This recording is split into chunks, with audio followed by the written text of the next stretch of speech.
Salut Olivier. Salut. Bonjour. Je regarde toi ou je regarde la caméra? Comme tu veux. Ok. Bon, je fais ce que je veux. Bienvenue à toi. Bah, merci. On te reçoit aujourd'hui pour une chaîne qui s'appelle Colloquium, hein, qui inaugure avec nous la saison 2. Ça fait plaisir. Et petite nouveauté pour nous, pour la première fois, on va pouvoir être 4 à pouvoir échanger. Car on a Chog et Stéphane qui vont pouvoir intervenir pendant l'interview. Salut les gars. Salut. Ouais, vous avez racheté 2 micros en plus, du coup, ouais, c'est pour ça. Okay. La saison 1 a tellement bien marché. Ouais, puis au moins, vous allez faire mieux que Thinkerview, parce que c'est un fond noir, mais il n'y a qu'un seul intervieweur. Là, il y a 3 intervieweurs, ok, les mecs, ils vous ridiculisez. Bon, sur la forme, d'accord, mais peut-être pas sur le fond, quoi. Donc, on essaye. Alors, ça fait du bien de rentrer à la maison? T'es de retour dans le Nord, là, pour les fêtes? Ouais, bah de toute façon, le Nord, j'y vais soit pour le boulot, soit pour la dinde, hein, mais jamais pour le plaisir. Bon, écoute, pour commencer, est-ce que tu pourrais te présenter pour les gens qui ne te connaîtraient pas encore? Ouais, puis c'est pas grave, hein, tu peux ne pas connaître et avoir une vie tout à fait équilibrée. Bon, alors bonjour, je m'appelle Olivier, je suis gentil, puis ça fait 20 ans un peu que je fais un personnage, ça s'appelle Didier Super. Là, je suis à moitié en train de le jouer, je vais pas le jouer aujourd'hui, enfin ça va dépendre du niveau des questions. Et du coup, c'est un peu de la musique, c'est un peu du théâtre. Et pour les gens qui s'y connaissent dans les 2 domaines, vous diront que c'est franchement de la merde. Parfait, merci à toi. À votre service. Donc aujourd'hui, on va parler de toi, de ton parcours et de tes projets. J'adore qu'on parle de moi, je suis artiste, je suis complètement égocentré. Mais avant de parler de musique, de tes projets dans le théâtre, il y a un sujet qu'on voulait aborder avec toi, parce qu'on connaît ta passion pour le vélo, de façon générale. On est plusieurs en fait dans l'équipe à être passionnés par les sports de glisse, le sport et le BMX en particulier. Ouais, parle pas de vélo parce que les gens ils vont se dire ah c'est un cycliste et ça franchement c'est cycliste et catholique, c'est vraiment les 2 réputations que j'ai pas envie d'avoir quoi. J'ai précisé BMX. Ouais, mais t'as bien fait. Est-ce que tu pourrais nous expliquer comment tu as découvert la discipline? Bah déjà je suis plus vieux que vous tous là, enfin peut-être Chog quand même, il est un peu... Il t'appelle Chog dans l'interview ou... Ouais, oui, les gens savent. Non. Ah, ils savent pas. Ah non, ils savent pas. Ils savent pas, donc tu es Sébastien, c'est ça. Ah putain. Bon bref, on n'en parle plus. Mais bon bref, j'ai 49 ans, donc dans les années 80, ma mère elle a voulu me mettre au tennis, au foot, à tout ce que tu veux. Et puis il y a que quand j'ai eu mon premier Peugeot, qui était même pas un CPX, c'était un Peugeot à 807 francs, il a coûté. Franchement, ils auraient pu faire 800, c'est des bâtards. Et, avec pédalier à clavette et tout ça, ouais, je l'ai eu en août 83. Et bah, tu vois, c'était, je sais même pas si E.T. s'était sorti, mais tu vois, c'est vraiment cette époque-là. Et bah, depuis, c'est comme si je l'avais jamais quitté, quoi. J'ai toujours un vélo qui me sert à faire le con aujourd'hui à 49 ans, quoi. Et voilà, ouais, donc c'était de la race. Enfin non, d'abord c'était du vélo dans la rue sur des tas de terre. Après à Arleux, il y avait un club de race, et du coup j'étais au club de race. Et mais parallèlement à ça, on faisait du street sans savoir que ça s'appelait du street. Et puis après, comme je travaillais mal à l'école, c'était un très bon prétexte pour mes parents pour ne plus me conduire aux courses. Et ce qui fait que je roulais plutôt à Douai. On a eu un skatepark, on a été assez dans les premiers à voir avec le renouveau du skate vers 87-88. On a eu un skatepark pas trop dégueu, à part que ce parc, ils l'ont installé dans un stade. Ouais, au stade des Miniers, ce qui veut dire que les skateurs, les bicrosseurs, les rollers devaient cohabiter avec les sportifs, et c'était pas sans difficulté, on va dire, skier.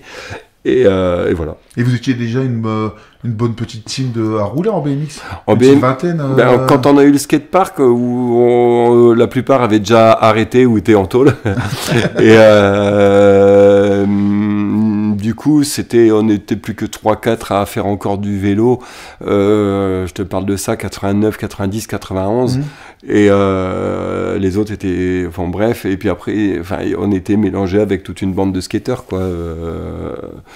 C'était l'époque des courses-poursuites avec la police, la street ramp, qui était cachée à Sport Leader dans la galerie de la Madeleine. Donc t'avais le skate shop qui hébergeait la street ramp, et dès que ça chauffait avec les flics, la bande de skateurs allait la planquer au magasin. Enfin bon, ouais, voilà, c'était une époque un peu comme ça, quoi. Et c'était vraiment l'arrivée des skateparks, parce qu'il me semble qu'au Stade des Mini, c'était une rampe en bois. C'était l'arrivée des mini-rampes, surtout. Ah, c'est des ça, premiers skateparks et des mini-rampes en bois, ouais, en bois ou en fibre de je sais pas quoi, là. Et, mais ouais, c'était vraiment les premières. Après, ça a poussé comme des champignons, mais il n'y avait pas encore cette mode des bols en béton comme on a aujourd'hui. Ouais, ça a bien poussé de partout. Hein. Stéphane nous disait que il t'avait vu en fait à l'époque participer à un contest de BMX sur le parking de match. Est-ce que tu t'en souviens? Je pense qu'il t'a menti. Un contest de BMX sur le parking de match. Ouais. Qu'est-ce que t'as été raconté comme connerie? C'est quoi ça? Si. Il y avait quoi comme module? C'était quoi? Une funbox, 2 quarters, un petit rail en fait. Et tu y as participé, mais pour le plus grand bonheur du public, tu n'étais pas dans le classement en fait, tu es venu à la fin pour faire une petite démonstration. Moi j'y avais participé, Chouine était dans le jury à l'époque. Ah bon? Ouais. Bah, je vais pas te mettre dans l'embarras, je vais dire oui. D'accord. Franchement, j'ai cherché les photos parce qu'il y en avait quelques-unes, je les ai pas retrouvées, sinon je les aurais montrées devant la caméra. Ouais, ben, y a pas de photos. Non, je sais plus, ouais, peut-être. Ah, c'est sûr. T'as gagné? Ah ouais, Ben... on était que 3. C'était quoi? À la braderie de Douai? C'était... Oui, c'était pour la braderie de Douai, il me semble. Ouais. D'accord, ok. Et voilà, ben... Ah, voilà, ouais. Heureusement qu'il n'y a pas la trace de tout quand même. Et en fait, rapidement, en fait, t'as évolué dans ta pratique, t'es passé du BMX au trial, au VTT trial. 93, je me suis niqué le genou. J'étais plus censé remonter sur un vélo, puis à un moment il a quand même fallu, du coup je me suis vraiment mis musique, et je pensais que j'allais devenir musicien, même. Je rêvais même d'être bassiste pour un cirque moderne, tu vois, un truc comme ça, parce que je voulais pas travailler, hein. et en fait non, j'aimais bien la basse, mais je suis pas musicien, je l'ai vraiment compris. Et 98, je suis remonté sur un vélo. Et donc la musique c'est devenu un défouloir. Du coup la disco mobile est arrivée à ce moment-là, quoi. Et j'ai refait de 98 à 2000 vraiment du 20 pouces. Ouais, c'est pas beaucoup, peut-être 2001. Ouais, 2001. Enfin, en tout cas, j'ai eu très vite mon VTT de trial. C'était l'époque des BMX super lourds. J'avais un Schwinn avec 4 roulements par moyeu. Donc si tu mets des moyeux plus costauds, bah, tu mets des axes de moyeux plus costauds. Et du coup, il faut un cadre plus lourd. Et si tu as un cadre lourd, bah, il faut un guidon qui tienne. Et vraiment, faut lever, quoi. Ouais. Et ouais, mon Schwinn à 17-18 kilos, là, ça me saoulait. Et j'ai eu un VTT de trial. J'ai eu envie d'essayer ça parce que déjà en BMX, j'aimais bien le street pur et vraiment le skatepark, oui, bof, mais vraiment pur, les gros bunny-up, les manuels, les Aboubaka, les machins comme ça. Et en fait, avec un VTT trial, j'étais amputé de rien à ce niveau-là. Et du coup, j'ai tout réappris sur du 26 pouces. Et après, avec d'autres trucs, les franchissements en roue arrière. Mais j'ai jamais fait de rocher. Je suis un escroc. Hein. J'ai jamais fait j'en ai rien à foutre de savoir monter d'une pierre à l'autre. Je trouve ça dangereux. Et que continuer de faire du street avec un vélo juste plus grand, plus léger et moins jouant mais plus stable, où tu peux faire enfin ouais, voilà. En fait, t'as jamais fait de rocher, tu dis que tu t'es jamais mis en danger. En fait, tu t'es servi de cette pratique pour créer un spectacle avec un pote à toi qui s'appelle Les Têtes de Vainqueurs, qu'on a eu l'occasion de voir plusieurs fois justement dans l'équipe. C'est vrai. À quel moment c'est arrivé ça? Parce que tu dis que tu te mettais pas en danger, mais pour les personnes qui ont déjà pu voir le spectacle, il y a quand même des choses qui sont un peu techniques, quoi. Bah, mais parce qu'on vous ment dans tous les spectacles. De toute façon, tout ce qui passe à l'écran, tout n'est que mensonge. Non, on connaît la pratique aussi, Olivier. On sait très bien qu'il y a des trucs qui sont quand même. Il y a un peu de pratique, mais en gros, on a alors. en même temps que je me suis remis au Bicross en 98, on a monté une compagnie de théâtre de rue avec un gars qui était dans le cirque contemporain, Jérôme qui était à l'école de cirque de Toulouse, le Lido, et un branleur, moi, et un autre branleur, Guillaume, peu importe, on était 4. On a monté un spectacle, on a commencé à vivre de ça, et parallèlement à ça, on a vite monté un spectacle, Jérôme et moi, Les Têtes de Vainqueurs. Les premières moutures, j'étais en 20 pouces, et très vite, j'en ai eu marre du 20 pouces, et j'allais pas continuer parce que je fais du spectacle dessus.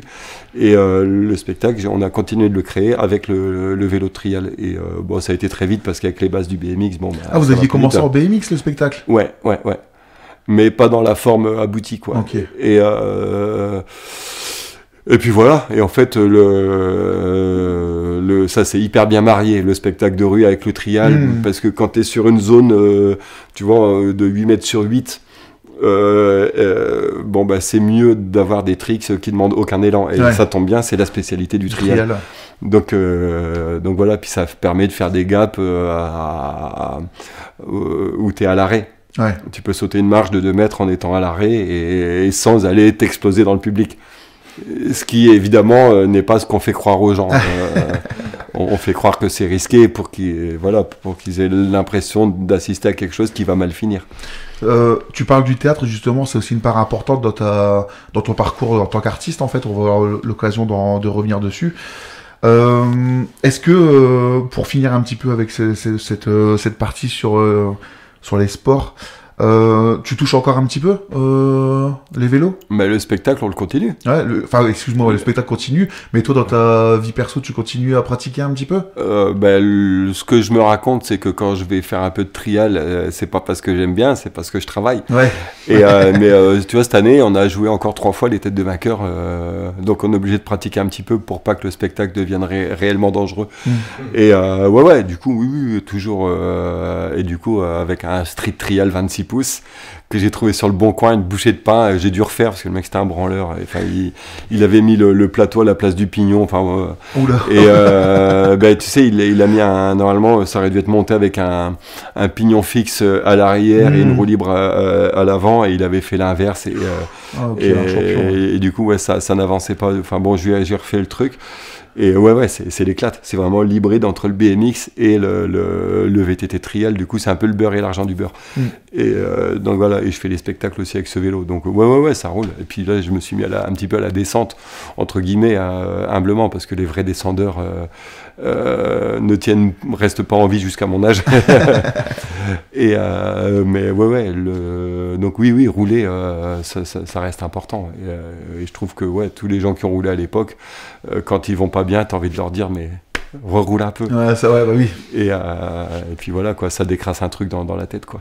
Est-ce qu'il y a déjà eu des moments où vous avez déjà improvisé, tu sais, des chutes ou bien où tout se passe pas comme prévu? J'imagine que le spectacle, à la base, il y a un truc qui est bien rodé. Est-ce que... Souvent, c'est une casse mécanique. Ouais. Oui, on a toujours...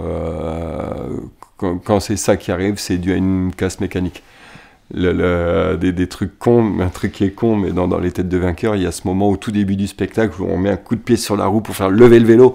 C'est vraiment un truc des shows de Bercy des années 80. Mais sauf que comme on est des branleurs, il y en a toujours un de nous qui va oublier de fort serrer la roue arrière pour amortir ce coup. Et du coup, on monte sur le vélo et putain, la roue s'est déplacée, t'as le frein qui... Aïe. Et ouais, du coup, il a fallu souvent gérer par rapport à ça, quoi. Et voilà. Et qu'est-ce que tu penses un peu de l'évolution de la discipline? Je vais parler comme tous les vieux cons, que effectivement le niveau il est devenu incroyable aujourd'hui, mais t'as l'impression que ceux qui pratiquent sont... est-ce qu'ils sont aussi marrants qu'à l'époque? On a l'impression que c'est devenu un sport à la mode, donc hype. Et t'as l'impression d'une uniformisation, tous le même jean, le même bonnet, les mêmes tricks. Mais bon, voilà, c'est le petit bémol qu'on aime bien mettre en avant parce qu'on est jaloux. Parce que très objectivement, les gamins de maintenant, vous ne savez pas que ce que vous faites, c'est dur. Et du coup, vous le faites facilement. Mais c'est plus par ignorance. Le message est passé, merci à toi. On va passer un petit peu à la musique et à ton parcours artistique. Hein. Tu pourrais nous dire un petit peu quand tu as découvert la musique? Enfin, je sais que tu viens d'une famille un petit peu... ton papa, il était artiste aussi? Peintre, peintre, ouais. J'ai une famille de profs de dessin et peintres. Ouais. Et ouais, je démerde bien, mon père, il fait des beaux tableaux. Et, mais ouais, moi, j'étais pas bon là-dedans. Mon frère est bien, pas moi. Et là, non, la musique, c'est un copain du Bicross et qui un jour s'est pointé avec la guitare de, je sais pas, c'était à sa sœur ou quoi, puis ouais, j'ai eu une guitare, je suis waouh, tu sais, mais genre à 15-16 ans, waouh, et puis ça m'a fait une belle jambe, et puis 2 ans après, j'ai squatté la guitare d'une copine à ma mère, qui m'a dit, tu me la rendras, hein, parce que c'est un cadeau de genre de communion, un truc, enfin j'y tiens, quoi.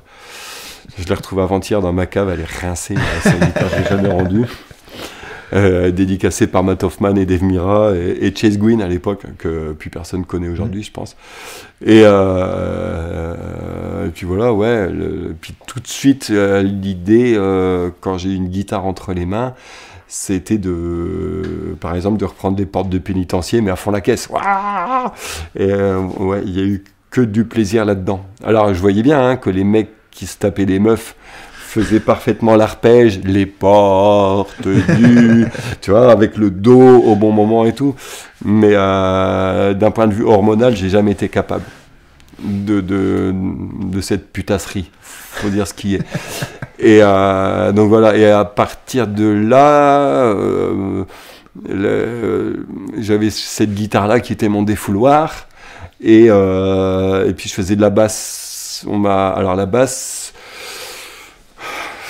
C'est arrivé, je crois que ma première basse, j'ai dû l'avoir en été 91 ou 92. Putain, ouais, en fait, j'ai plus aucun repère dans le temps. Ouais, par là. Et je me suis pété une cheville sur la mini-rampe de Riolet. Et la roue arrière, elle a claqué après un aérial. Et je suis passé par au-dessus, je me suis pété la cheville gauche. Je crois que les perchés te diront, ah oui, le côté gauche symbolise mais allez vous faire enculer, quoi. Et du coup, j'étais là avec mon plâtre et j'ai un copain je venais d'acheter un VTT pour partir en vacances avec un pote, et puis et un copain voulait mon VTT, il avait une basse, et il me dit, alors franchement, ton VTT, tu vas pas t'en servir de tout l'été. Bon ben, donne-le-moi, puis moi je te donne ma basse, de la basse tu pourras en faire. Puis j'ai fait, ouais, je fais pas une affaire, mais ce sera moins pire. Et du coup, je me suis mis à la basse comme ça, parce que j'avais un pied dans le plâtre. Et puis j'en ai fait jusqu'en 98-99. Tu vois, j'en ai fait, ouais... 8-9 ans, un truc comme ça, quoi. Doum, okay. doum, doum, doum, doum, doum. Mais ça déforme, hein, parce qu'après, tu peux plus écouter de la musique sans choper la basse, qui fait que tu n'écoutes plus les chanteurs, plus les guitaristes, tu écoutes juste la basse. Et au bout d'un moment, j'aimais plus la musique. Et est-ce que tu saurais nous dire un petit peu les groupes et les artistes qui t'ont marqué à l'époque? Oui, complètement, ouais, mais on s'en fout, non? Je sais pas. Franchement, c'est vaste, hein. C'est vaste, parce que tu sais, il y a la musique que tu kiffes vraiment, puis il y a la musique que tu dis que tu kiffes parce que c'est ta façon de t'affirmer en tant que post-adolescent. Par exemple, j'adorais un 33 tours de chants religieux de colonisés africains, mais c'est la honte de dire ça. D'ailleurs, tu vas le couper au montage. Ah non, tu peux pas, c'est vrai. Et alors, je préfère te dire que oui, j'écoutais NoFX et Fugazi, parce que ça, c'est la classe. T'écoutes du chant, ça s'appelait comment, mais des trucs de cathos d'Afrique, c'est la honte. Mais pourtant, ton spectre musical, il passe par là. À un moment, il faut le reconnaître. Et je suis pas le seul. Il y en a plein qui sont dans ce cas-là, mais ils oseront jamais le dire. Moi, tu vois, je me fous à poil. Tu vois. Pourtant, c'est plus la base NoFX qui t'a poussé à monter la disco mobile, vu que tu as mixé un peu le fast punk avec la chanson française pour la disco mobile. Je vais te dire la vérité. Je vais te dire la vérité. Je vais te mentir un peu. Non, je vais pas tout te dire. En fait, quand j'étais bassiste, vraiment que je me prenais pour un bassiste, j'étais au chômage et j'ai fait partie d'un orchestre de variété. C'était mes premiers cachets, je les ai fait comme ça, je te dirai pas le nom, tu sauras pas le répertoire ni rien, tu sauras rien. Mais on peut se douter un petit peu du coup. Je me suis fait virer au bout de 6 mois parce que dans toutes les propositions de reprise qui arrivaient toutes les semaines, j'étais naïf au point de croire qu'il y avait du second degré. Et puis à un moment, j'ai fini par croire que eux ne déconnaient pas et eux ont fini par se rendre compte que je me foutais vraiment de leur gueule. Et donc ça a tenu 6 mois, mais donc voilà. Et la disco mobile, finalement, c'est né dans la foulée de ce licenciement. Et c'est ni plus ni moins que le répertoire que je faisais en tant que bassiste avec eux, mais en punk rock. Et même une de nos premières fêtes de la musique, on était face à face, nous à la terrasse d'un bistrot, eux sur un camion scène à la fête de la musique, et voilà, la boucle était bouclée. On fait le lien avec la disco mobile parce qu'on en discutait un petit tout à l'heure hors caméra. Ça a été un premier contact pour nous en fait au niveau de la musique rapide. Comme tu disais, on est aussi plus jeune que toi.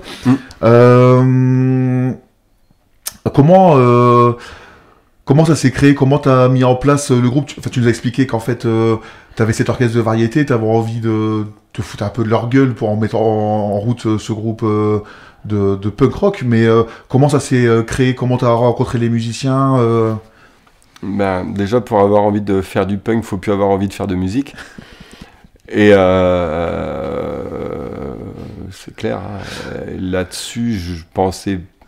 J'avais pas de guitare, j'avais une basse, donc j'ai cherché longtemps un guitariste. J'ai notamment couru longtemps après le grand Eric qui a fait ouais, on va faire une répète. Comment il s'appelait, grand Eric, un grand blond là. Il m'a posé 2-3 lapins. Il jouait avec Lushko aussi à l'époque. Et donc à un moment, j'avais lui qui me posait un lapin, puis j'avais Stoll, le bassiste, qui était là, qui était dispo. Écoute, je vais me trouver une guitare électrique. Et puis j'ai fait la guitare électrique parce que personne voulait la faire, quoi. Et puis voilà. À la batterie, il y a eu mon copain Bruno, et puis très vite... les répétitions, c'était pas son truc. Et puis du coup, il y a Simon qui est finalement devenu le batteur historique, alors que ce n'est qu'une pièce rapportée. Et qui est venu. Au début, il jouait mal, mais il avait cette bonne volonté naïve. Et puis voilà, c'est avec lui qu'on a fait le plus gros du parcours, quoi. En tout cas, c'est le line-up qu'on connaît, nous. Ouais, voilà. Stoll, Olivier Courtin et Simon Telski. Nous trois, quoi. Puis après, il y a Didier Super qui est arrivé, qui a foutu la merde là-dedans. Avant de passer à Didier Superman, on a une anecdote de Stéphane qui nous demandait si c'était vrai que tu avais eu un avis d'expulsion sur Douai quand tu habitais en bas de la rue de la mairie. Parce que tu avais joué avec ton groupe dans ton appartement.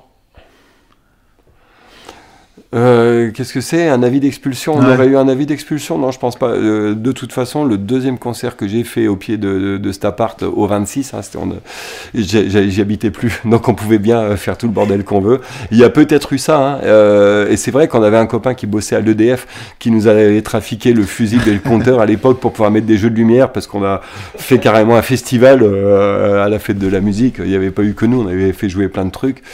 Et dont peut-être Gué des âmes d'ailleurs. Je me demande s'il n'y avait pas eu un truc. Il y avait ce bonhomme là qui se prenait pour Julien Clerc, qui avait un peu ouvert le truc et tout. Enfin, c'était. Et avis d'expulsion, non. Bon, on a fait venir plusieurs fois les flics parce qu'il y avait Monsieur Boulard qui habitait au-dessus et de temps en temps avec Jérôme, ça nous arrivait de sortir la guitare électrique et la trompette à minuit et de chanter des berceuses pour le nouveau-né. Ça lui a pas plu à Monsieur Boulard. Il nous en a jamais tenu rigueur. C'est un peu Monsieur Boulard. Ouais. En tout cas, endurant. On va passer sur Didier, justement. Tu disais que c'était venu foutre la merde dans le groupe et tout. Est-ce que c'est vrai que ta mère, elle a flippé quand tu lui as présenté les premières chansons?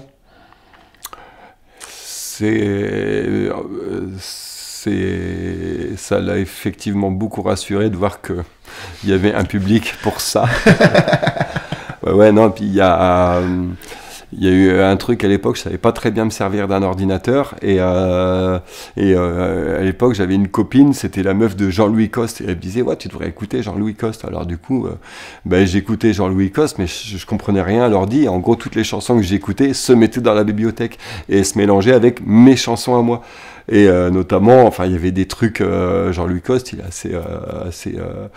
assez jusqu'au boutiste au sens intègre du terme, et donc tu avais des titres Lâcher les blanches au bico, il y avait Les petits oiseaux chis, enfin c'était évidemment ce mec-là n'a rien d'extrême droite, mais effectivement il a quand même eu des procès alors que tu l'as devant toi, tu dis non, et enfin il a rien à voir avec tout ça, mais il sait jouer le raciste beaucoup plus profondément que moi, et du coup ma mère faisait l'amalgame, et de temps en temps elle écoutait des chansons à moi, et des fois des chansons de Jean-Louis Coste en pensant que c'était les miennes, et nerveusement elle a vécu une petite période compliquée, mais bon, c'est ça, quand tu acceptes d'être parent, tu es obligé de faire avec.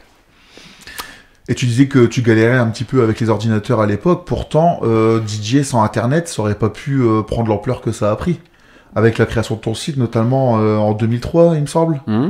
Ouais. Comment t'as vécu ça en fait? Tu mettais tes chansons en ligne, c'était quoi à l'époque? C'était Alors la création d'internet, moi je savais pas me servir d'un ordi.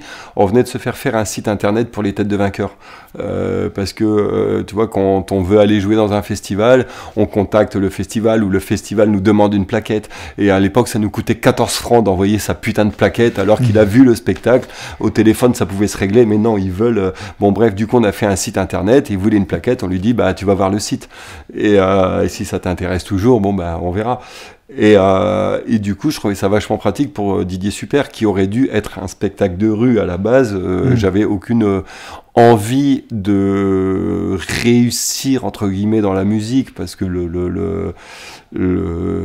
à l'époque en théâtre de rue on était vraiment une famille assez chouette, que finalement tous les musiciens pros qu'on croisait, en général on se faisait chier avec eux à table, quoi. Donc j'avais pas spécialement envie d'aller vers ce monde-là, et donc l'idée de faire un site internet, c'était vraiment pour faire connaître Didier Super aux programmateurs d'art de rue. Le site, il est né de manière assez rigolote. C'était en 2003. Il y avait des étudiants à Valenciennes qui faisaient une opération commerciale. Ils distribuaient dans la rue un guide des commerçants du Valenciennois. Donc ils ont installé une scène pour faire un peu de l'animation. Ils voulaient la disco mobile. Ils m'appellent, bah non, le batteur Simon, qui était prof d'aviron, il travaille le samedi après-midi, on peut pas venir. Ah, par contre, si tu veux, j'ai un petit répertoire de chansons rigolotes. Si tu veux, je peux venir le tester chez toi. Ah bah ouais, viens, ok, ouais. Ok, on n'aura pas disco mobile, on n'aura que le chanteur avec sa guitare. Ouais, ok, c'est bien. Hein. Je suis arrivé là-bas, donc j'ai joué sur la scène. Je me suis fait virer au bout de 20 minutes. J'avais la plupart des chansons, je les faisais à la guitare. Il y avait quand même 2 chansons que je faisais sur bande son enregistrées avec le synthé, bon tant pis. Et donc j'avais donné le CD au mec en face, à la régie, pour qu'il me balance les bandes son. Évidemment, il n'a pas mis un top comme je lui ai demandé. Et je me fais virer, je vais récupérer mes bandes son. Le gars me tend les bandes son comme ça, genre dégage. Et donc voilà, c'était un flop total, cette histoire-là. Par contre, il y avait Christophe Braque, un mec qui était là, qui filmait, il se marrait, il a vu ça, il dit non, mais il est con, oh là. Il m'a vu me faire virer, il a tout filmé et tout ça, et lui, il est venu me choper à la fin en me disant, bah moi je fais des sites, c'est un peu mon loisir, j'aime bien faire ça, si tu veux, je te fais un site. Puis bah oui, justement, je me disais que si je voulais tourner avec Didier Super, même si après la représentation de cet après-midi, j'y crois moins, un site, ça pourrait être pas mal. Et du coup, je l'ai rencontré comme ça, et il m'a fait un site. on est je crois que le site il a été mis en ligne en, je dirais mai 2003 peut-être. Après, moi, je suis allé faire ma saison d'art de rue. Donc, pareil, quand il y avait un contretemps, un trou, un machin, ben, si tu veux, j'ai un répertoire de chansons rigolotes.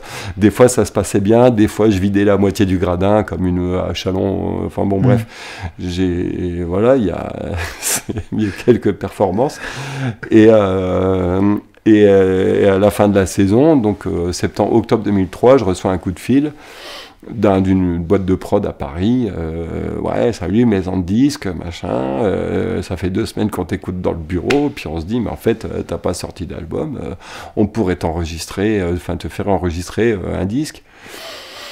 Et puis clairement, ouais, tu sais, relou, quoi. J'avais laissé mon numéro sur le site, donc voilà. Puis, non, un disque, c'était pas du tout mon projet, mais ouais, j'y réfléchirais, ouais. Ouais, on se rappelle, ouais, mais c'était pas du tout l'idée, quoi. Et puis nous, on vivait très bien de nos spectacles avec les Têtes de Vainqueurs, donc aucune même ambition par nécessité, quoi. Et puis un mois après, le mec me rappelle, ouais, alors, tu m'as pas rappelé, machin.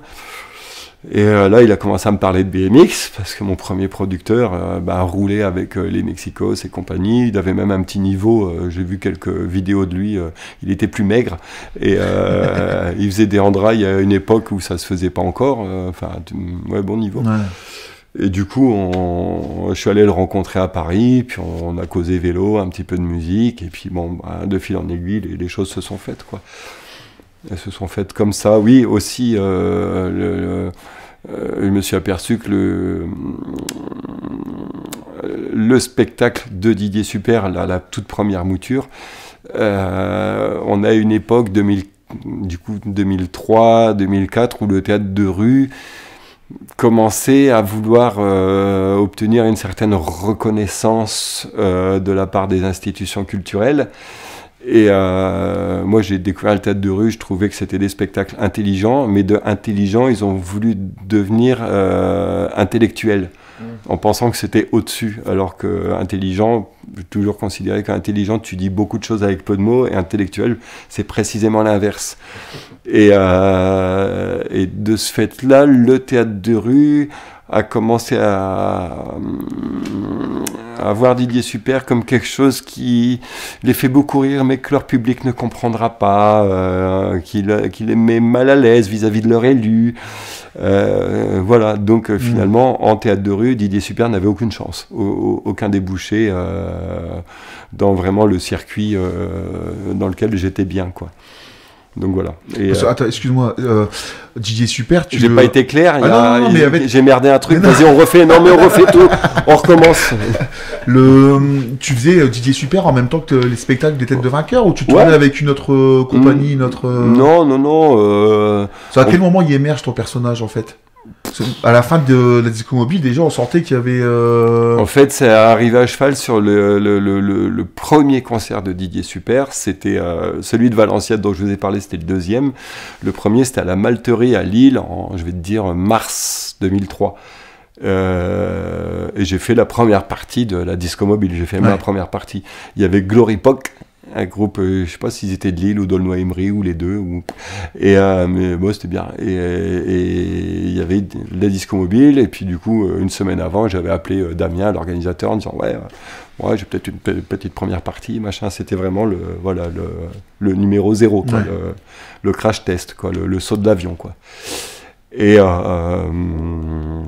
que te dire d'autre, et puis sur les dates des Têtes de Vainqueurs, on était sur des festivals, des fois c'est très cadré, des fois c'est il y a scène ouverte le soir, sur les scènes ouvertes j'ai une guitare, et puis voilà, quoi, tu vois.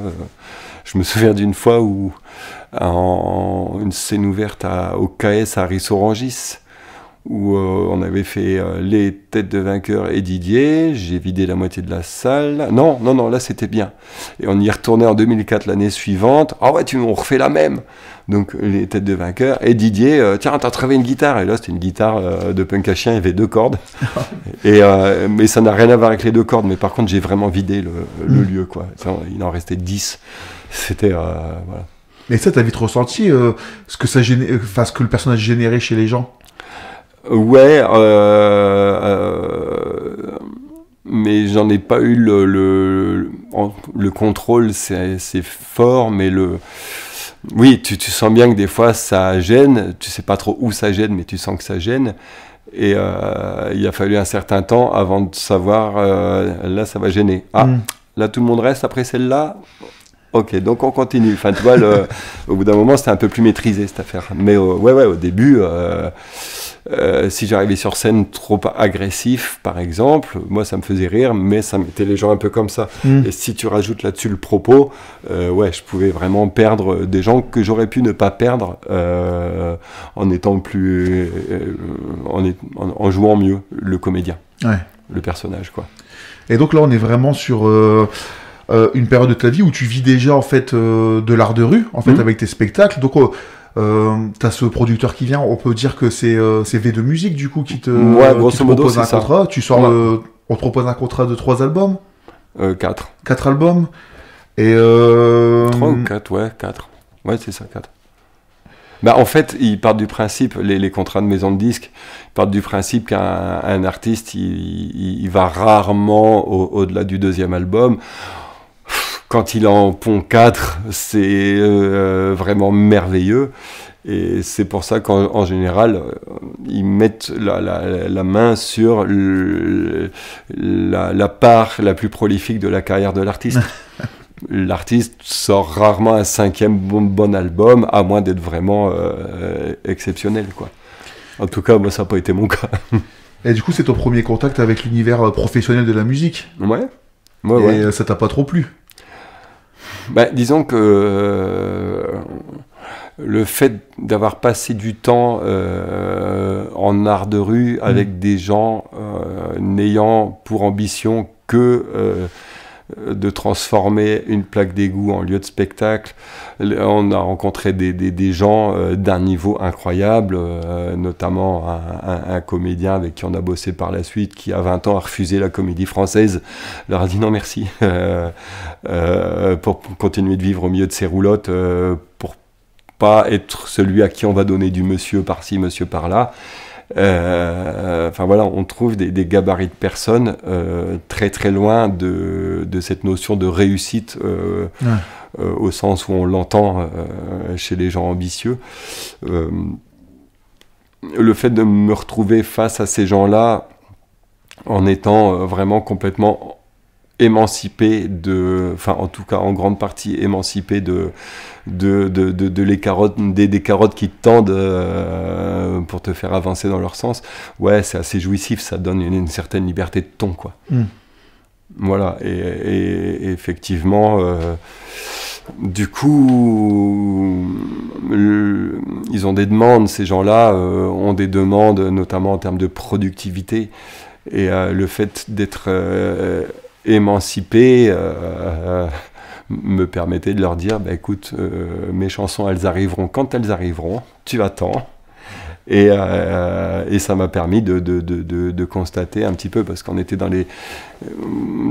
vraiment dans les premières années où la musique prenait l'eau en termes de vente d'albums, physique et tout, et on mettait tout sur le dos du téléchargement, et je pouvais pas m'empêcher de dire, mais si vous obligez les artistes, comme vous essayez de faire avec moi, à être productifs, à sortir tous les ans 12 titres au format refrain couplet, pont, refrain, fin de 2 minutes 20, si vous enfermez les artistes là-dedans, si vous leur faites jouer ce jeu-là, ben, vous tuez la créativité.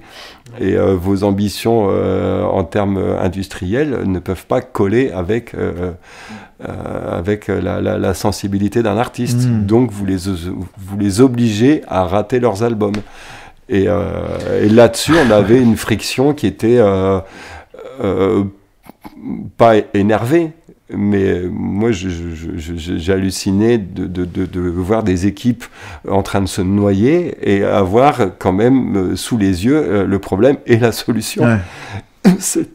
C'était complètement fou. Et tu racontes d'ailleurs que tu as vu même des artistes craquer complètement à cause de ça.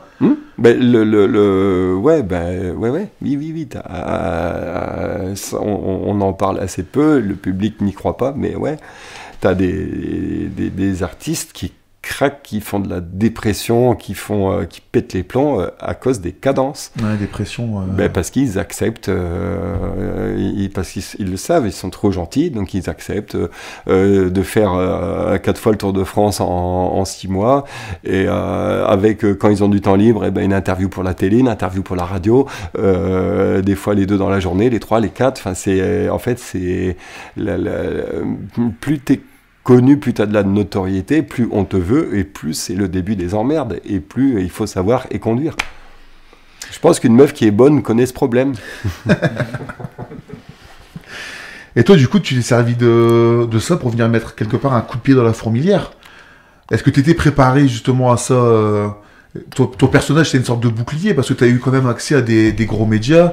Tu t'es quand même attiré quelques ennuis, quoi, tu vois.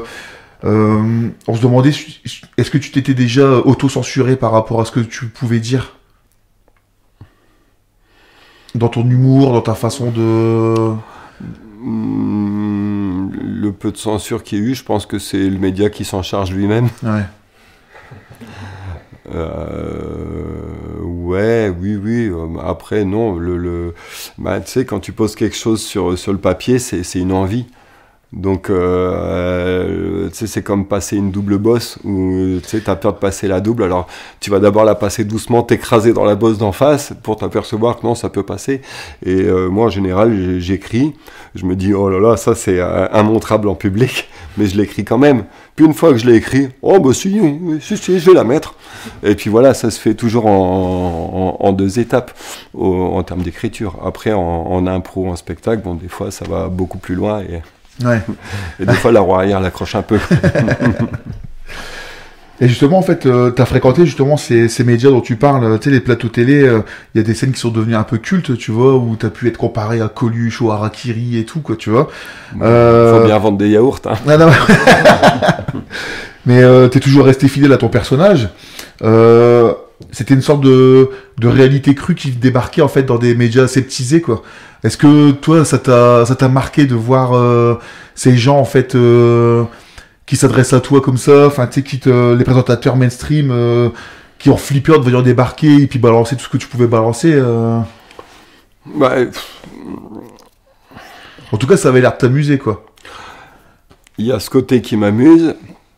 Il y a ce côté, on n'est pas naïf. Tu sais très bien que si une télé t'invite, c'est parce que tu as quelque chose à vendre. D'ailleurs, en regardant la télé, aujourd'hui, ça n'a jamais été aussi flagrant. La télé est là pour te vendre soit des opinions, soit des DVD, des places de spectacle ou de cinéma. La télé est là pour vendre. Et des présidents de la République, hein, comme on mettait à vendre un spectacle, elle est là pour vendre. Moi, vendre, ça n'a jamais été trop ma priorité. Je suis content, hein, si j'ai un chèque de royalties qui tombe, quand j'ai besoin de thunes, je suis comme tout le monde, je ne chie pas dessus, mais c'est pas un moteur. Et faut être honnête aussi. Moi, quand on me dit mardi après-midi, t'es attendu à la plaine Saint-Denis, ça me fait chier, quoi. Je préfère faire autre chose. Et après, une fois que tu y es, tu prends ton plaisir là où il est, quoi. Ouais. C'est-à-dire en faisant en sorte que ça se passe mal, si possible. Bon, t'as toujours plus ou moins réussi. Pas toujours, mais souvent, ouais. Apparemment, tu te serais fait virer de chez Asterias. Donc c'était une boîte de prod. Asterios, ouais. Asterios, pardon, ouais. Comment t'as fait pour te produire après ça ? Alors ça, c'était assez intéressant. Comment te dire, Asterios, à la fois, c'est des gens à qui je dois beaucoup parce que j'ai appris mon métier grâce au fait qu'il m'ait installé 9 mois dans des petits théâtres comme le Point Virgule où je jouais du coup tous les soirs. C'est éprouvant, mais à la fois, pour moi, ça a été super formateur. Eux, ils ont quand même eu cette vision de dire, bon, ce gars-là, il a peut-être quelque chose à dire, donc on va le mettre... voilà, ils ont pas pris grand risque, mais en tout cas, ils m'ont donné les moyens que j'apprenne mon métier. Après, Asterios, c'est une boîte de prod, donc je pense pas me tromper en disant qu'à la sortie de ces 9 mois, Didier Super était resté pour eux dans la vision bêtement commerciale du spectacle, toujours au même volume. J'étais pas devenu quelqu'un d'important, ni moins important, ni important. J'ai cru comprendre pendant les années où j'étais chez eux qu'ils perdaient de l'argent à vendre un artiste en dessous d'un certain tarif. Effectivement, moi je suis toujours resté à des tarifs modestes pour ces gens-là. Donc il y a un endroit où économiquement il y avait comme un ensemble vide entre ce que je pouvais leur apporter et ce qu'eux pouvaient m'apporter. Donc sauf que eux l'ont compris avant moi. Donc il y a un moment où tout simplement je ne voyais plus de date arriver sur mon calendrier alors que c'est mon métier, donc c'est un petit peu gênant. Et à partir de là, j'ai compris que j'étais simplement pas invité à rester plus longtemps dans le catalogue. Ah, sans plus, quoi. Ouais. On t'a pas checké, on t'a pas informé directement, c'est juste que t'as vu que t'avais plus de dates qui tombaient, quoi. Tu sais, je te disais tout à l'heure que les maisons de production ont du mal à se mettre en porte-à-faux avec les artistes. Je pense comprendre que au lieu de me virer, ils m'ont simplement incité à ne pas rester. En ne prenant plus de temps pour me trouver des dates. Ce qui est quand même une manière assez intelligente de faire, et en tout cas très efficace. Et puisque les premières dates que j'ai trouvées sans eux, je les ai faites de leur bureau, de leur téléphone. Pendant des petites discussions un peu animées. Donc, Et t'arrivais à dicter tes conditions, même en étant sous contrat avec une boîte de prod comme ça. Tu disais que tu voulais rester accessible au niveau des tarifs, par exemple. C'est eux qui te poussaient à... tu vois, il y a toujours eu un jeu de force où tu t'aperçois que tu arrives sur une date, par exemple, tu as un énorme buffet de fromage et de charcuterie dans la loge. Tu te dis, puis du bon pinard, et tu te dis, mais c'est marrant ça, j'ai jamais demandé ça. Ah ben si, c'est marrant. Ah ben si, Didier, c'est marqué dans ta fiche technique, dans ton rider, comme on appelle ça. Mais moi, j'ai jamais demandé ça. Du coup, les 3 ans où je suis resté chez eux, on jouait au chat et à la souris, à enlever tout ce genre d'exigences des riders techniques, et eux repassaient derrière et les remettaient. Et on a vraiment joué au chat et à la souris avec ça. Ensuite, j'étais vendu assez cher à mes yeux auprès des lieux de spectacle. Du coup, c'est des discussions au téléphone. Ouais, mais bon, ça va faire un ticket à temps. Fait chier, j'ai pas envie d'être véhiculé là-dedans. Tu vois, c'est des discussions. Ça se fait pas comme ça. Quand tu découvres dans un couple que vous n'êtes plus amoureux, c'est quelques épisodes de friction. Et voilà. C'est des gens à qui je dois beaucoup, mais avec qui on n'était pas forcément idéologiquement d'accord, entre autres sur l'économie du spectacle. Et en fait, j'ai jamais autant tourné que depuis que je me suis retrouvé foutu à la porte. Et du coup, tu t'autoproduis maintenant ? Ça s'est pas fait du jour au lendemain.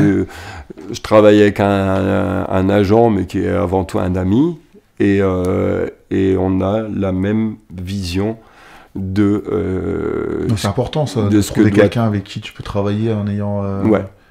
Ça c'est assez vital. On a vraiment la même vision de ce que doit être l'économie du spectacle, c'est-à-dire qu'une boîte de prod parisienne va considérer que l'artiste qu'elle te vend peut générer à ton endroit une billetterie avec tant de personnes capables de mettre autant dans un billet. Je vais dire une connerie, 600 personnes capables de payer 35 € un ticket de spectacle. Tu fais la multiplication, 600 fois 35, ça fait tel chiffre, et ben on va te demander tel chiffre. Et sachant que plus on est dans de la culture propre, plus le lieu sera subventionné, donc l'allocation du matériel, les frais de fonctionnement de la salle et patati et patata, ce sera la sub. Et moi, la boîte de prod, je prends la billetterie. Et dans mon cas, l'argent public intervient très peu puisque les institutionnels sont pas forcément toujours très à l'aise avec le propos et l'esthétique. Et donc on a toujours mis un point d'honneur à, grosso modo, demander un cachet qui correspond à la moitié de la billetterie. Ce qui veut dire que l'autre moitié de la billetterie, elle sert à la location de la salle, de la sono, du machin. Si elle peut se mettre un billet de côté pour faire venir quelqu'un qu'ils aiment bien, tant mieux. Mais voilà, on a toujours essayé d'avoir une économie un petit peu comme ça. Et pour l'instant, ça se passe assez bien. Il y a même des dates où ça plante un petit peu, où on revient sur la facture. Quand on voit que c'est des gens qui tirent la langue, on va revenir sur le cachet, histoire qu'on soit tous à peu près à zéro. C'est prendre soin de son outil de travail. Tu vois, on n'est pas des hippies démagogues. À un moment, c'est juste du bon sens. Si tu prends soin des gens qui prennent la peine de t'accueillir, tu as une chance de tourner longtemps et avec des gens sympas, quoi. C'est une façon de créer sa liberté un peu. Je me trouve chiant. Non, c'est cool, franchement. Mais on a déjà reçu des personnes qui avaient la même vision, en fait, tu vois, au niveau du business, entre guillemets, quoi, tu vois. Pas prendre plus qu'il ne faut et tout, quoi, tu vois, être dans...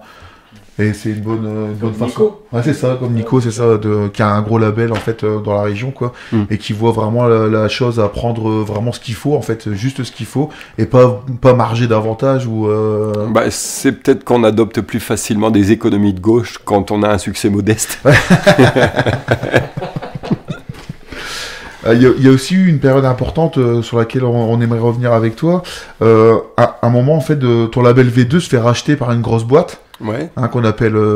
c'est Universal, et du coup, le catalogue de V2 s'est retrouvé au 4e étage et 5e étage d'Universal, c'est les étages Polydor.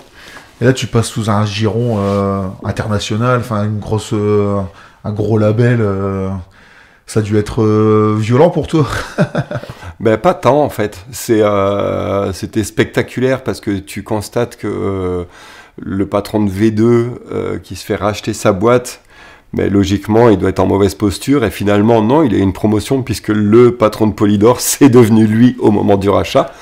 Ah ouais. Donc, tu te demandes un peu ce qui se passe. Après, c'était un gars qui avait des doléances... à mon encontre auquel je pouvais pas accéder, quoi. Il me demandait des choses que je pouvais pas lui donner, donc voilà, on était en discussion, mais il n'y avait pas d'animosité plus que ça. C'est ce que je te disais, cette discussion absurde de vous êtes en train de prendre l'eau et je suis en train de vous expliquer pourquoi vous prenez l'eau, mais vous continuez d'aller dans le même sens. Donc voilà, moi j'ai jamais rien signé avec cette boutique. On a quand même fait un disque ensemble. C'est le deuxième du coup que tu as enregistré. Le deuxième, non, ça c'est encore V2. Ça c'est le premier album marche. V2 dit on va refaire un deuxième album. Et tu refais le même. Oui, moi je voulais pas te donner mes nouvelles chansons à un disque parce que je préfère que mes chansons soient découvertes en spectacle. Et donc tu veux un album? Ouais, et il voulait me faire enregistrer mon deuxième album avec un orchestre symphonique. Ok les gars, très bien, on va refaire le même et puis vous ferez ce que vous voulez avec. D'ailleurs je l'ai même pas, je m'en fous. Et puis voilà, le troisième il aurait dû s'appeler Le moins bon de Didier Super. En gros j'avais plein de chansons que je jouais plus sur scène parce que je les trouvais soit moins bonnes, soit un peu dépassées. Du coup, là, je commence à avoir un petit stock. Là, on va pouvoir faire un disque ensemble, les gars, puisque j'ai plein de vieilles merdes. Là, peut-être vous, ça va vous intéresser. Et finalement, ça s'est appelé Ben quoi, parce que j'avais donné mon soupul à un copain malien avec mes lunettes. Et du coup, Ben quoi, il n'y a aucune chanson qui s'appelle Ben quoi sur l'album. C'était juste que l'image comme ça était plus drôle. Mais ça aurait dû s'appeler Le moins bon de Didier Super. Ce à quoi ils ont consenti avec un rire jaune. Et donc voilà. Donc voilà le passage chez Universal. Et à cette époque-là, je sortais ma comédie musicale, à laquelle Astérios n'a pas cru du tout. D'ailleurs, je me suis fait virer au moment de la créer. Ça m'a coûté cher de la créer, saloperie. Et du coup, enfin voilà, ils voulaient ma comédie musicale en DVD comme 4e et dernier album. Et c'est à ce moment-là que je leur ai dit, bah non, on va faire des reprises ensemble. Ouais. Ça va être cool. Et c'est la résurrection de la disco mobile. Voilà, et ils n'y ont pas cru, ils ont décliné, du coup ils ont rompu le contrat à ce moment-là. et puis du coup j'ai fait ça avec d'autres gens, et puis le disque a hyper bien fonctionné en fait. Quoi.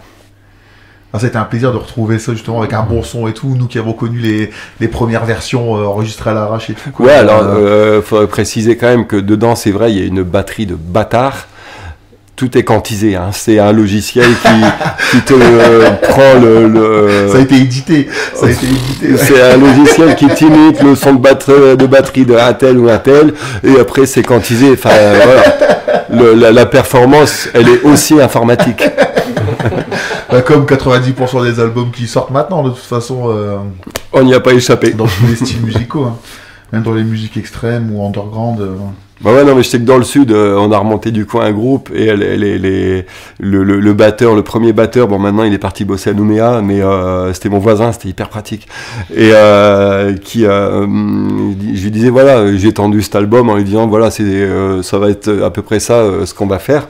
Il était hyper mal à l'aise, il était blême, il joue très bien, mais il disait, non, moi je jouerai jamais comme ton batteur. Mais t'inquiète pas, c'est une machine, t'en fais pas. Enfin bon, il a bien sué quand même. Ah, c'est la base. Et là, du coup, t'en es où actuellement ? Après la période de pandémie qu'on vient de se manger, enfin qui a été, qui est encore en cours de toute façon. Au niveau artistique, au niveau de tes spectacles, au niveau de tes groupes, t'en es où un petit peu ? Est-ce que ça a été dur Est-ce qu'il y a sur une reprise qui vient, t'as annoncé pas mal de dates. Après, je tiens aussi à dire que là dernièrement t'as balancé toute ta discographie sur internet en IAB transfert et que t'avais même déjà sorti le dernier album que t'avais fait quoi. Et ça reste dans ta démarche justement de partage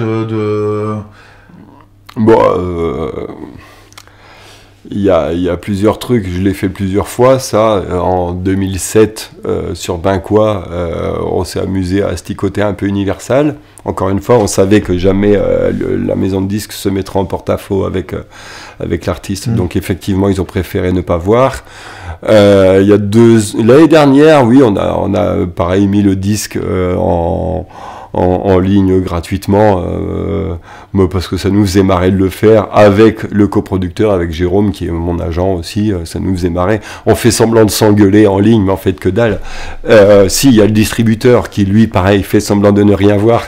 Mais voilà, je l'avais fait aussi avec la BD, j'avais convaincu Delcourt et on part simplement du principe que si le côté économique, c'est-à-dire le prix de vente, est un frein à l'existence d'un objet, mais c'est nul. C'est un objet, il faut qu'il vive, que ce soit un disque, une BD, n'importe quoi, il faut que ça vive. Donc à un moment, pour le faire vivre, tu le donnes, tu le rends accessible.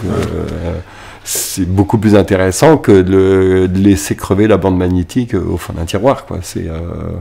Enfin voilà, c'est comme ça qu'on conçoit la chose. Et puis voilà, mais c'est un truc qu'on vendra pas. Je mangerai moins à Noël, mais ça tombe bien, j'ai la gerbe. Mais la BD était super cool, quoi. Ça s'est bien passé avec la BD. J'en sais rien. Tu sais, jamais un producteur te dira, ouais, super, j'ai cartonné grâce à toi. Ouais. Mais que tu t'appelles Jamel Debbouze ou Didier Super, hein, jamais un producteur te dira regarde ça, c'est toi. Jamais. Mais vraiment, c'est important. Hein, il n'y a pas d'échange comme ça entre vous Mais il faut qu'à un moment, les artistes qui n'ont pas la main sur leurs affaires auront toujours l'impression de faire perdre de l'argent aux producteurs. Ouais. Et je dis ça parce que c'est des sons de cloche que j'entends de la part de gens dont on estime avoir un succès incroyable, mais ils sont pareil dans le même discours religieux du je fais perdre de l'argent à mon producteur, donc il faut que je cravache encore plus. Il faut que je cravache, ouais, voilà. Et à un moment, si tu prends pas la main sur tes affaires, tu t'en sors pas. Et prendre la main sur ses affaires, c'est pas être vénal, c'est au contraire pouvoir contrôler où tu joues, pour combien tu joues. Et par exemple, si je veux jouer dans un endroit qui prend pas le pass sanitaire pour pot de balle, eh ben je le fais. Et parce que c'est mon choix. Il n'y a pas le producteur qui va te dire ah ouais non mais non, tu comprends au niveau de la stratégie, si tu joues gratuitement là et que tu joues pour 15 balles, 20 balles, 25 balles à côté, tu fais baisser ta cote et les gens ne t'achèteront plus cher si tu joues pas cher. Mais voilà. D'ailleurs, quand tu me demandes le présent, on peut pas clairement parler de reprise tant qu'il y aura cette saloperie de chantage sanitaire à l'entrée des salles. Alors je sais qu'il y a plein de gens qui gueulent « Ouais Didier, t'as vendu, tu prends le pass sanitaire, nanana ». Allez bien vous faire enculer. Il n'y a personne qui me dit où je joue pas. Il y a que moi qui décide. Mais très clairement, une fois qu'on est d'accord pour dire que ce chantage sanitaire est une saloperie, que même la science s'en dédouane, même le conseil scientifique dit c'est pas nous. Hein. Et alors après on peut parler des velléités de ce putain de QR code. On peut pas considérer que le métier a repris tant qu'il y aura ça à l'entrée. Déjà la ségrégation au niveau du prix du billet, c'est quelque chose de sévère. Cette ségrégation-là, elle est très compliquée aussi. Et voilà. Après, moi, j'ai décidé que c'était entre rester chez moi et à dire non, je ne jouerai pas tant qu'il y aura le pass sanitaire. Et puis, c'est très bien, je ferme ma gueule, je suis dans ma chambre. et puis je joue pour ma mère. Non, moi, je préfère... aujourd'hui, il m'est encore donné la possibilité de jouer aux gens vaccinés, entre guillemets, aux gens qui se trouvent un faux pass ou machin. Et on le fait. On joue, et puis voilà, d'ailleurs, bon voilà, après, ça me fait mon petit cachet de 200 € à chaque fois que je joue, c'est super, et net, hein, quand même, faut pas déconner, et on est de droite, mais ouais, je trouve ça quand même plus intelligent de pouvoir au moins s'exprimer en public sur, entre autres, ce présent pandémique. Et pourtant, avec le nouveau réseau que tu t'es créé, parce que ton propre réseau, du coup, avec la personne avec qui tu bookes tes shows, t'arrives pas à te produire dans des endroits, justement, qui sont un peu plus underground, où t'as pas besoin de ce genre de choses, en fait, proche de l'art de rue, justement, tu vois. Mais en fait, ce qu'il faut comprendre, c'est que ces endroits-là sont des endroits qui sont déjà en résistance depuis 10 ans, 20 ans, 30 ans. Tu vois, le gars qui se bat, je pense notamment à un copain dans la Sarthe, et qui s'achète ses chapiteaux, qui se bat avec les politiques pour amener autre chose que Julien Courbet qui fait son sketch, ou tu vois, qui amène de la culture alternative dans son bled dans la Sarthe. Le mec, il est dans le collimateur de la région, du préfet, de la mairie de son bled. Lui, il va faire un truc en loose day. Non. S'il y a plus de 10 bagnoles garées dans son champ, t'as les gendarmes qui déboulent. Alors après, chaque lieu a, à mon avis, son petit secret pour composer avec cette réalité sanitaire qui, à mon avis, permet peut-être à des gens pas forcément en règle de pouvoir accéder au spectacle, puisque dans mon réseau, personne ne croit à la pertinence de cette condition, qui est le QR code. Mais voilà, déjà on ne peut pas l'afficher, et de deux, ce sont des gens qui sont particulièrement contrôlés, quoi. Ouais. Sachant que les gens qu'on ne contrôle pas sont, pour le coup, les plus crédules, je pense. Je pense notamment à une connasse à Toulouse, bon bref. Il a failli lui faire péter sa date à celle-là. Elle m'a demandé à moi mon passe, non mais... Ouais. Voilà. Donc moi, tant qu'on demande le pass aux autres, j'en ai rien à foutre, tant qu'on me demande pas le mien. Justement, on discerne dans ton travail, dans tes chansons, en fait, une grande ironie quant aux décisions politiques, qu'elles soient sociétales ou même environnementales. Est-ce que tu as le sentiment de faire un peu partie des musiciens qui jouent sur le pont du Titanic, tu vois, avant que ça s'écroule, quoi? C'est exactement cette image qu'on pourrait avoir quand on est sur la route. On sait pas encore combien de temps on va continuer ce métier sous cette forme. Effectivement, le grand Jacques Attali conseillait aux artistes l'année dernière de commencer à s'intéresser au live stream. Alors c'est sûr, il n'y a pas besoin de passe sanitaire pour le live stream, mais là pour moi on est dans une plus grande collaboration dérangeante. Voilà, mais c'était quoi ta question? Je sais plus. En fait, à travers tes chansons, même ton discours, tu mets en avant les problèmes sociaux et environnementaux, quoi. Tu vois, comme si tu étais conscient un petit peu, tu sais, quand... Bah, c'est mon segment marketing, hein, moi ça me fait chier de parler de ça, mais c'est là-dessus que je vends le plus. Mais il n'y a pas que ça aussi, tu as dû souvent te sentir, être confronté à une incompréhension par rapport à ton univers, quoi. Tu vois, les choses, la façon dont tu dis les choses, l'attitude que tu peux avoir et le discours que tu vas tenir, quoi, tu vois. Les gens arrivent quand même à faire, les gens, de façon générale, arrivent quand même à faire la part des choses entre la personne que tu es et le personnage que tu joues. Bah, disons que c'est ce que j'ai depuis longtemps. Les gens qui comprennent, c'est grâce à eux que je bouffe. Ceux qui comprennent pas, c'est peut-être à eux que ça profite le plus. Et il y a, en général, les gens qui viennent au spectacle en connaissance de cause s'amusent justement à voir la distance entre le personnage et le comédien. Et c'est ça qui est amusant. C'est sûr que si tu t'installes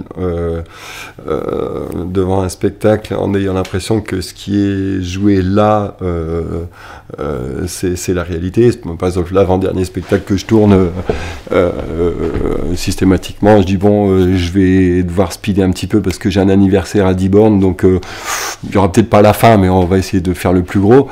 Et là, tu vois bien les vieilles socialistes cultureuses, les gens cultivés, qui sont là, non, mais quoi, mais il n'y a aucune raison, mais tu sais, tu les pas.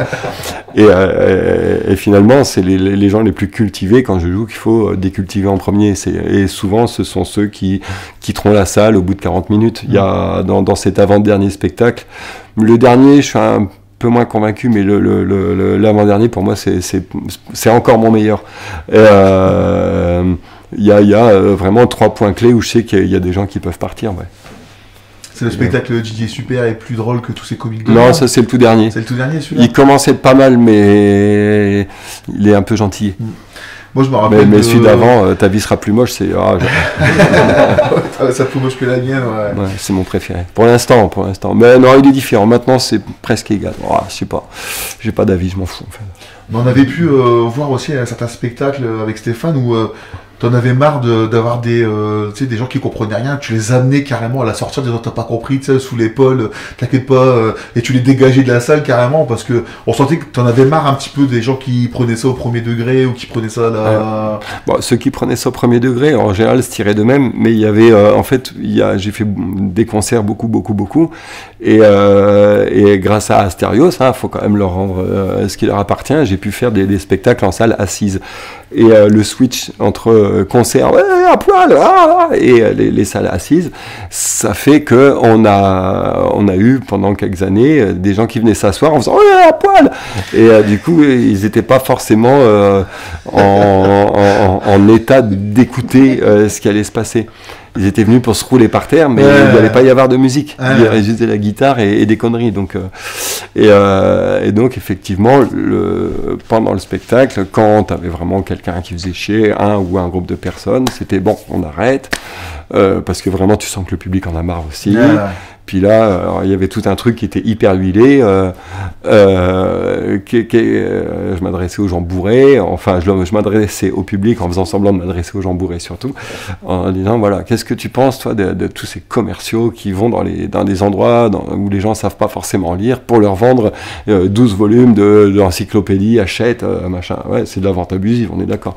Bon, et maintenant, qu'est-ce que tu penses du fait que toi, on t'ait vendu un ticket de spectacle alors que tu n'es précisément pas en état de le suivre? Et bien c'est aussi de la vente abusive. Et tu sais quoi, il va aller se faire rembourser, hein, on vote. Ouais, et puis effectivement, j'ai raconté. Et ouais, après, des fois, tu avais des orgas, tu sais, quand tu es dans l'alterno, tu as tout. Et bon, t'en as un, une fois, il nous a carrément fait les poches dans la loge, parce que c'était voilà, il n'y avait aucun suivi de l'orga, donc on s'est fait faire les poches, mais souvent, tu avais quelqu'un de l'orga pour expliquer, bon, écoute, là, t'es tout seul, tu fais chier 300 personnes, qu'est-ce qu'on fait, quoi, tu vois. Mais bon, la partie intellectuelle de la discussion, elle avait lieu loin de la salle et sans moi. Et justement, est-ce que tu as l'occasion d'échanger sérieusement sur les messages que qu'il y a dans ton travail, en fait? Et en fait, quelles sont un peu les façons que tu as pour t'informer? Quels sont les médias que tu suis? Tu viens de poser 2 questions. Je sais que tu es capable de gérer les deux, de toute façon. La première, elle est moins intéressante que la seconde. Tu peux choisir. Hein, non, on va faire les deux. Tu as demandé les deux, tu as gratté. Il y a un truc qui est assez étrange, c'est que plus tu es en face d'un gros média, entre guillemets, et moins le sujet va être traité en profondeur. Et plus on va rester dans la superficie, dans ce qui ratisse large, quoi.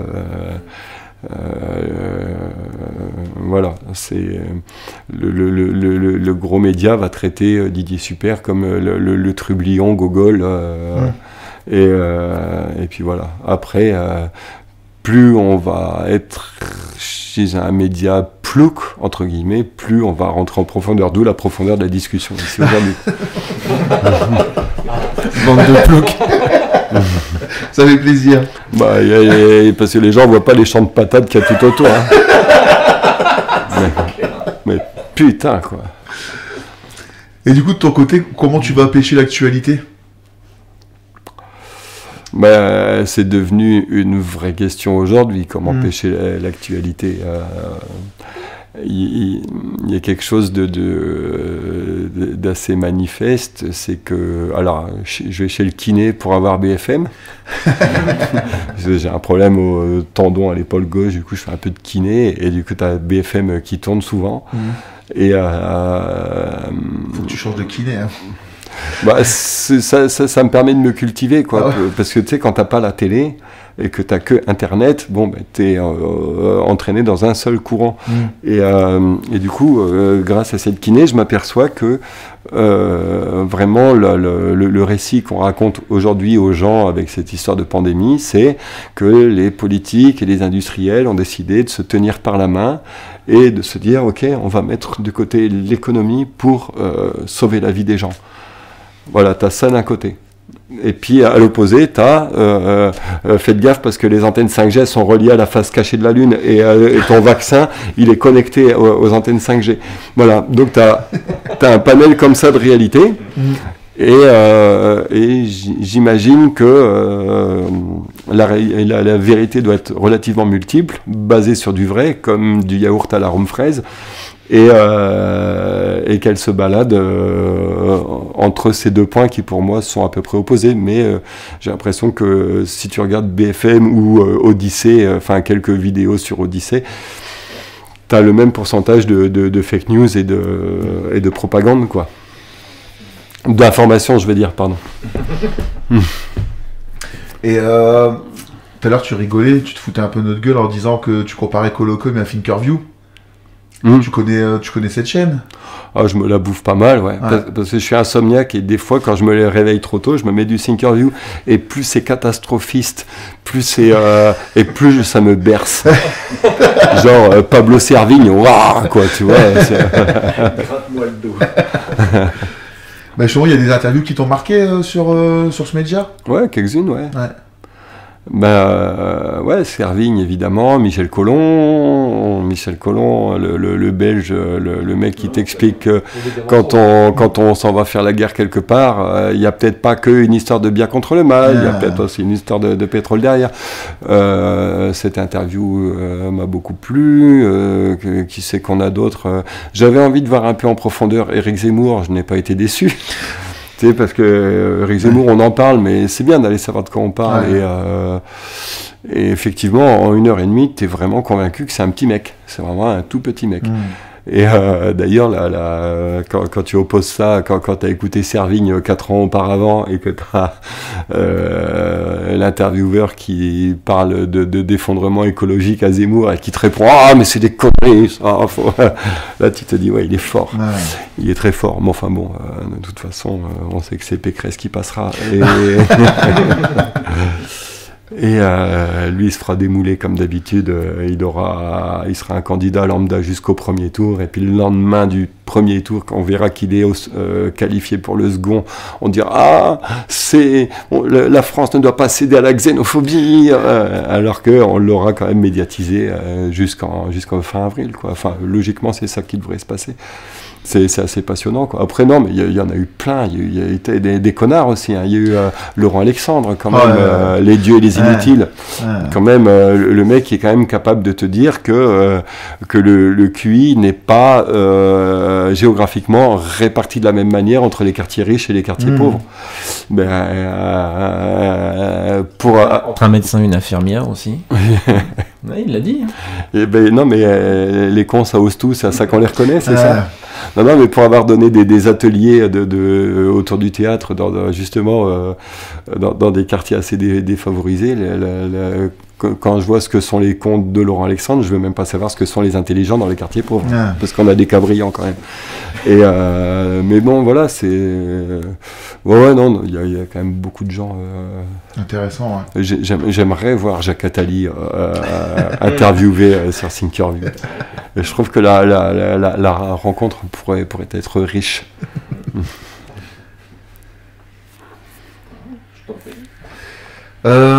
Pendant le confinement... Ça fait un blanc, là. Hein, je pensais qu'elle allait rebondir. Je sais que... Là, on n'est pas des procureurs.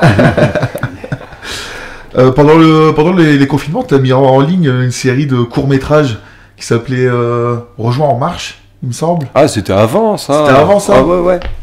Ça nous a bien fait marrer. Tu faisais ça avec ta compagne, Mathilde. C'est ça? Quand salut. Ouais. T'as eu des bons retours par rapport à ça? Par rapport à Rejoins en marche, c'est-à-dire que le côté réaliste mêlé au côté sauvage de l'internet m'a fait quand même bénéficier de beaucoup d'insultes aussi. Ah oui, ça ouais. Bon, évidemment, les gens qui me connaissent s'en sont pour beaucoup amusés, mais par contre, oui, quand t'es gilet jaune convaincu et que tu tombes sur ce genre de contre-propagande apparente, ouais, ça peut... Mais après, c'est du virtuel, hein. Là-dessus, il y a un petit sujet à ouvrir. T'as beaucoup de gens qui se retrouvent menacés sur Internet. Alors, c'est très très rare pour moi que le virtuel passe au réel. Et pour avoir eu quelques démêlés de plusieurs natures, pour l'instant, mon quotidien n'a jamais dévié, quoi, été impacté, que dalle. Presque décevant d'ailleurs. Ouais, quand même, j'ai eu la fachosphère dieudoniste sur les reins et rien. Rien, je sortais de chez moi, tout, personne, non, rien. J'ai jamais vu un facho dans la rue. Voilà, peut-être que je leur ai fait peur. Hein. Il y a eu une évolution quand même. À quel moment tu as décidé de... Ça s'est fait naturellement, tu sais, de passer de chansons un peu humoristiques, un peu ironiques comme ça, engagées, à des courts-métrages, à des choses un peu scénarisées. Tu as aussi participé à des courts-métrages sur Canal+. Où je sais plus exactement c'est lequel, tu as enterré un truc dans le jardin. Tu illustrais un propos en fait. Un bouquin, ouais. Ah oui, ça c'était... C'était le bouquin de Pablo Servigne. Moi, c'était la série Next. Oui. Ouais, voilà. La vidéo sur le déni. C'est ça, exactement, la vidéo sur le déni. En gros, c'est Clément Montfort, le mec qui a fait ça. Il savait qu'il allait, en abordant le thème du déni, il allait forcément aborder quelque chose de chiant. Parce que là, c'est du coup, le déni, c'est abordé par un psychiatre qui t'explique les différentes phases du déni. Donc il m'a demandé de venir faire un peu pour que ce soit un peu plus jouant comme vidéo. Donc oui, ça c'est vraiment une demande qui vient de lui, j'ai juste pas dit non. Après le court-métrage pour Canal, en fait c'est juste que j'ai un copain qui fait de la vidéo à La Réunion qui m'a demandé si je voulais jouer dans son court-métrage. Après, à qui il l'a vendu, c'est arrivé plus tard. Ah, t'étais pas au courant? Bah, t'es jamais au courant en fait. Même lui n'était pas spécialement au courant en fait. Et après, pareil. Ah, Didier, tu bouffes à la gamelle de Canal, enculé. Bon. Ouais, bah écoute, va voir Dupontel, va voir Groland, et puis me fais pas chier, moi ça. Et t'as déjà été approché par le monde du cinéma? Est-ce que c'est quelque chose qui t'a déjà intéressé justement en tant qu'acteur, en tant que... Non? Non, après, c'est pas quelque chose que je connais. Je dis pas que ça m'intéresse pas, mais bon, on m'a proposé une fois 1 ou 2 trucs, il n'y a jamais eu de suite et ça m'allait bien, quoi. Je pense que oui, quand il y a un film qui se tourne et qu'il y a besoin de montrer quelques secondes un gogol, bah tiens, on va demander à Didier, à qui, ouais, t'inquiète, fais-moi confiance. Mais voilà, ouais, je préfère faire mes spectacles. Ouais. Après, si je dois aller jouer, ouais, c'est des trucs que j'aurais écrites. Voilà. Alors, et ça, non, pas pour l'instant. Si, je suis en train d'écrire un truc, mais voilà. Si, c'est un truc. Ça peut pas être fait en spectacle. C'est, j'imagine une histoire où c'est un vrai gentil. Tu sais, genre, imagine un ami du peuple qui devient président. Par une erreur médiatique. Enfin bon, il y a tout un scénar où par une erreur médiatique, un des 11 candidats inconnus à la présidentielle se fait médiatiser pour autre chose. Et du coup, les gens votent pour lui parce qu'ils font le lien entre le nouveau héros des Français pour 3 jours. Un buzz, c'est 3 jours. Et ça tombe paf au moment d'élection. Donc voilà. Donc il y a selon moi que par ce biais-là, une erreur médiatique qu'un vrai ami du peuple pourrait être élu. Hein, et du coup, ce mec-là se retrouve au pouvoir et qu'est-ce qu'il fait ? Et donc j'imagine un scénar où un Ruffin, tu vois, un gentil passe et en 3 mois c'est le chaos. Et finalement l'histoire retient de lui que le mec à cause de qui le chaos est arrivé, quoi. Et ce qui n'empêche pas qu'on aille potentiellement, je parle qu'en termes de potentialité, vers un chaos malgré tout.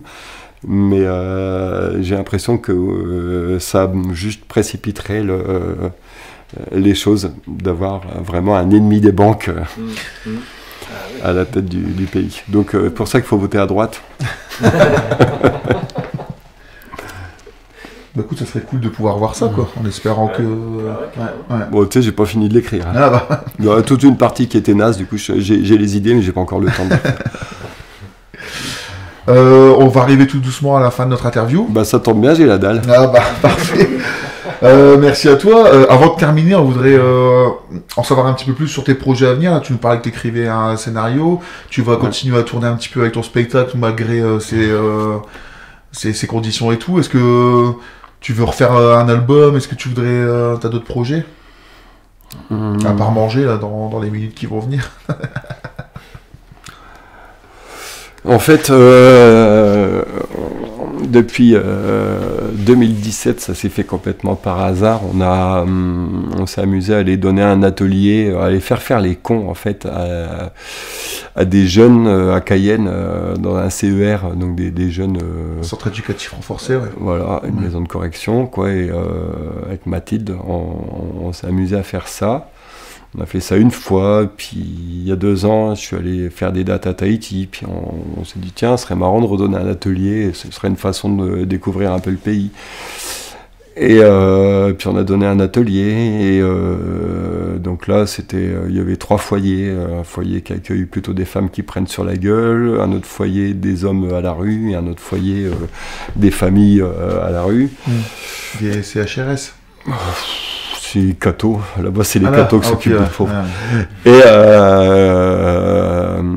Et de là, de ces 3 ateliers, les gens qu'on a rencontrés, on les a invités au spectacle que je donnais à Papeete dans le théâtre. T'en as une quinzaine qui se sont pointés. Et l'expérience sociologique était super intéressante parce que le théâtre dans un pays colonisé, parce que quoi qu'on en dise, on est dans un pays colonisé, que ce soit la Polynésie, que ce soit la Nouvelle-Calédonie. Et enfin, c'est une vision, c'est une vision parmi d'autres, mais c'est celle que je partage.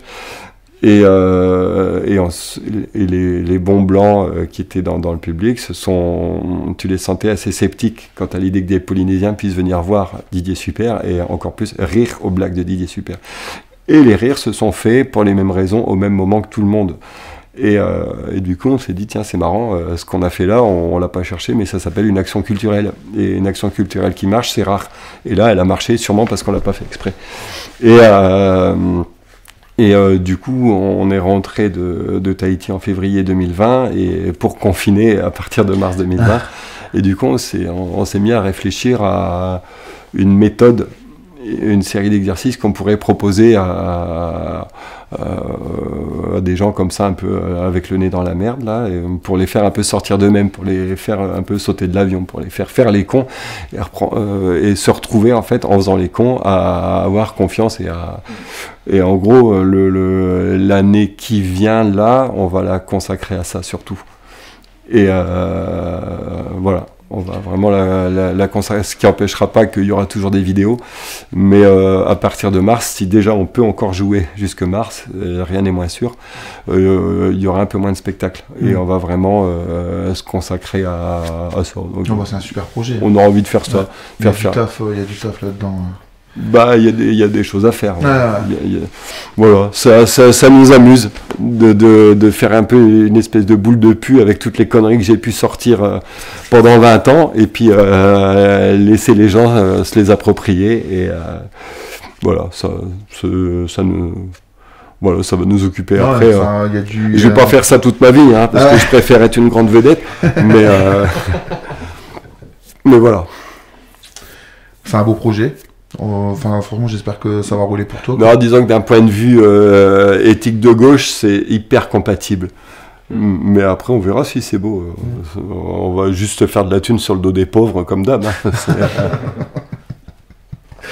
Alors, généralement, on finit les interviews avec une section musicale. En fait, est-ce que tu pourrais nous conseiller 3 artistes ou 3 albums que tu écoutes en ce moment ou qui t'ont marqué, en fait Putain, vous avez vraiment pompé Thinkerview jusqu'à la fin.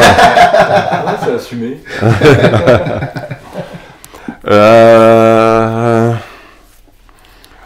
3 albums. C'est là que ça tique généralement. Ouais, non. On va trouver, on va trouver. Qu'est-ce qui est pas mal. Là, je viens de me faire le Requiem de Mozart.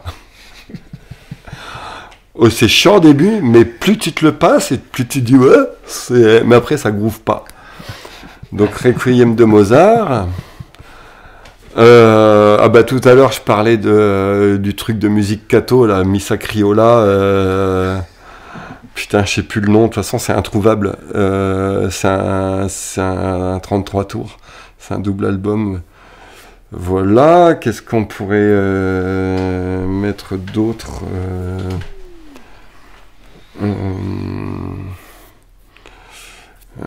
qu'est-ce que un best-of de Dalida pour mettre ta meuf de bonne humeur le matin ou ton mec selon ton orientation, ça marche aussi, limite mieux d'ailleurs. On est pas mal, un bon Johnny ça on sait que le 8 décembre putain, tu te rends compte que les 1 an, la mort de Johnny, je trouve que tout le monde s'en est branlé, mais on était en plein gilet jaune. Les 1 an, on était en plein gilet jaune, et là on doit être à 3 ou 4 ans de sa mort, on n'en parle même plus, quoi. Alors qu'on pensait que ce serait la catastrophe nucléaire, quoi. Que ce serait comme confier la bombe nucléaire aux Russes dans les années 60, quoi. On pensait que ce serait de la folie, mais non. ont entendu parler de leur... de ces gosses, quoi. Ouais, voilà. Voilà. Oui, bon. L'épicerie, quoi. Bon, qui est un peu la même. Voilà. Chez vous aussi, c'était le bordel avec les héritages, non? Non. Non? Il n'y a rien. Sur ce, Ben, on va finir là-dessus. merci à toi, Olivier. Et bonne continuation à toi. Bah, écoute, ouais, moi j'ai fini. En mars, je suis au chômage. Allez, courage, bisous. Allez, qu'est-ce qu'on mange d'ailleurs? J'ai fait un chapeau. C'est vrai? Putain, c'est Noël. Et t'as pas des saucisses? Je préfère. Bon, allez.